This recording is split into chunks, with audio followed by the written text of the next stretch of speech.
menyebut serangan udara Israel menghantam wilayah Lebanon Selatan. Serangan terjadi di saat gencatan senjata yang masih berlangsung antara Israel dan Lebanon. Rekaman pada hari Rabu menunjukkan kehancuran yang meluas di beberapa bagian Lebanon Selatan. Rumah-rumah dan infrastruktur telah hancur. Militer Israel telah membentuk zona penyangga yang membentang sekitar 10 km ke wilayah Lebanon. Israel mengklaim serangan ini bertujuan untuk melenyapkan Hizbullah di dekat perbatasan.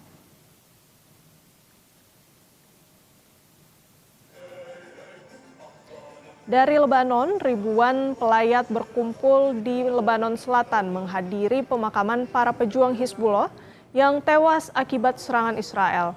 14 jenazah dimakamkan di kota Kafasir. Peti jenazah dibawa melewati kota-kota yang hancur, sementara para pelayat melemparkan bunga dan memegang foto-foto mereka yang tewas sambil meneriakan slogan-slogan pro-Hizbullah. Pemakaman ini berlangsung selama gencatan senjata 10 hari di Lebanon dan Israel setelah pertempuran selama berminggu-minggu yang menyebabkan sekitar 2.300 orang tewas dan lebih dari 7.500 orang terluka.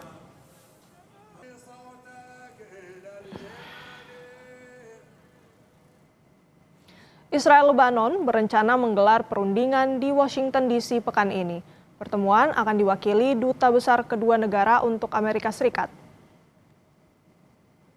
Perundingan Israel-Lebanon tingkat duta besar akan berlangsung di tengah gencatan senjata kedua negara. Menteri Luar Negeri Israel menyerukan Lebanon untuk bekerja sama dengan Israel, melucuti senjata Hizbullah yang telah dituding menghambat perdamaian.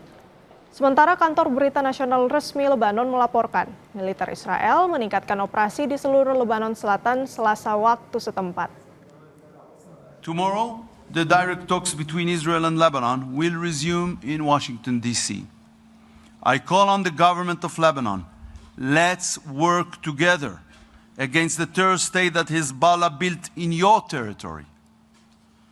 This cooperation is needed by you even more than by us. It requires more clarity and the courage to take risks, but there is no real alternative for ensuring a future of peace for you and for us. Di sisi lain, Presiden Prancis Emmanuel Macron mendesak Israel untuk mengakhiri ambisi teritorialnya di Lebanon. Israel didesak menarik pasukan dari Lebanon dan melepaskan klaim teritorial apapun demi memperkuat gencatan senjata. Macron menegaskan solusi politik adalah satu-satunya jalan menuju perdamaian berkelanjutan. Mais cette stabilisation durable, cela implique que le Hezbollah, qui je le rappelle a fait une erreur stratégique majeure en entraînant le Liban dans la guerre, cesse de viser Israël et de prétendre se substituer à l'État dans l'exercice de ses prérogatives.